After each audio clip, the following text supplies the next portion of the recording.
Well, folks, here we are again at the beginning of the weekend. Of course, the last 24 to 48-hour period, we've seen precipitation move from west to east across the state as an upper air low moved out of the central Rockies into the northern plains. Some welcome moisture in regards to western Nebraska with the dryness conditions, although the panhandle was well below what I was hoping to see. It has not pretty much eliminated this last 90-day period where we've been excessively dry. We're going to need to see more precipitation events to make us feel comfortable that maybe we've moved around this dryness issue, but overall it's not trending the way we would like to see it, and I expect that we're going to see more serious stress concerns as we move through the month, particularly if we continue to see this lack of moisture and soil start to dry out and water demand start to increase dramatically as we get an actively growing crop out there. Now, as we go through this next 7-day period, there is a couple shots of moisture as we move through this period. We're backing off a little bit on the precipitation, but overall it looks like we're going to see a warming trend as we progress through the week. So let's take a look at the upper air models and see what we have in store. Here's our upper air low that's expected to move up into the Dakotas and the western Great Lakes, and we'll see some clouds remaining in northwestern Nebraska that may hold the temperatures down to the upper 40s to the low 50s.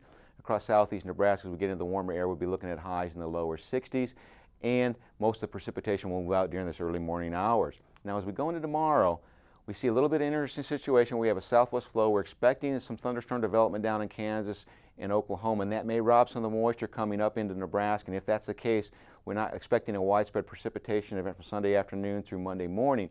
If this thunderstorms generate a little bit farther north, then we could expect maybe up to an inch of moisture broad-based across southeast Nebraska. Really a fine line here, but overall, we're going to see a boost in temperatures, upper 50s across the north to the upper 60s across the south. As we get into Monday, we continue that southwest flow. Pieces of energy could move through this system, but there's no widespread precipitation events, so it'll be widely scattered showers. We'll be looking at highs in the upper 60s of the north, the upper 70s across the south. As we go into Tuesday, we still continue to see that southwest flow. Not much in the way of any significant moisture. Once again, just scattered thunderstorms as they do develop.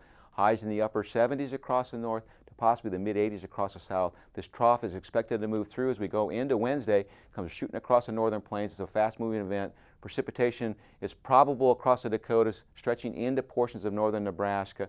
Southern Nebraska looks like we're going to be borderline in terms of precipitation, a cooling trend.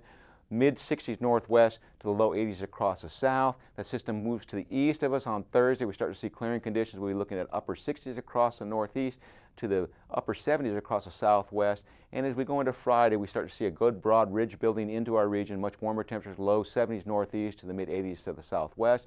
That warming trend continues in through the weekend and the early part of the following week. And in terms of precipitation, it looks like above normal moisture will be east of us, dry to our west.